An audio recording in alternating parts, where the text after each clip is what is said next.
Human rights defenders are active citizens who safeguard fundamental rights, protect the environment, and defend inclusive democracies. They are people for whom defending rights isn't a job, but it's something they do to create the communities that they want to live in, which are just and equal.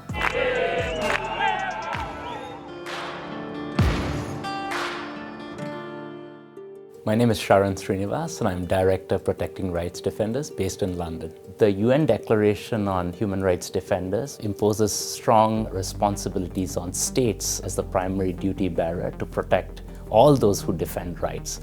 But unfortunately, protection on the ground is scant, and many states don't do enough to protect human rights defenders. They face digital surveillance, criminalization, unjust laws, as well as physical attacks and death threats. Women human rights defenders are increasingly targeted online as well. 300 human rights defenders from 28 countries were killed in 2023. Unfortunately, 196 killed were land and environmental defenders. A lot of these happen to be indigenous people, far more than the 6% of the world population that they constitute. In most cases, those who commit, orchestrate, or even plan attacks against human rights defenders rarely face justice. In parts of the world, such as Latin America, the impunity rates are as high as 98%.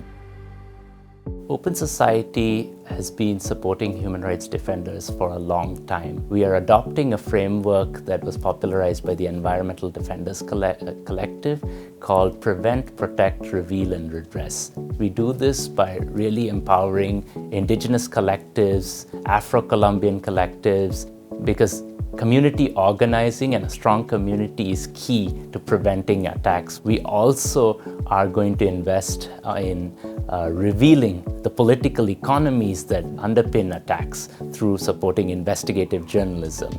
And on the redress side, we want to invest in strengthening accountability for those who attack human rights defenders and ensure that they face justice. We are trying out a few new tools and tactics. For example, we are investing in shelter cities close to home, knowing that it's becoming more and more challenging to get at-risk defenders to Europe or America. We are investing in shelter cities in Nepal, Ghana, and Senegal this year. We will be strengthening the Escazú Agreement in Latin America and supporting civil society in pushing for a similar agreement in Africa so that conversations on protection and environmental defenders are shaped in the global south. This work is important to me personally because I've had the good fortune to work very closely with human rights defenders.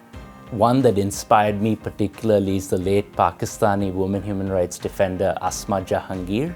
She has done so much to advance women's rights in Pakistan despite almost consistently receiving death threats throughout her career. And I had the good fortune to meet some young Gambian forest defenders.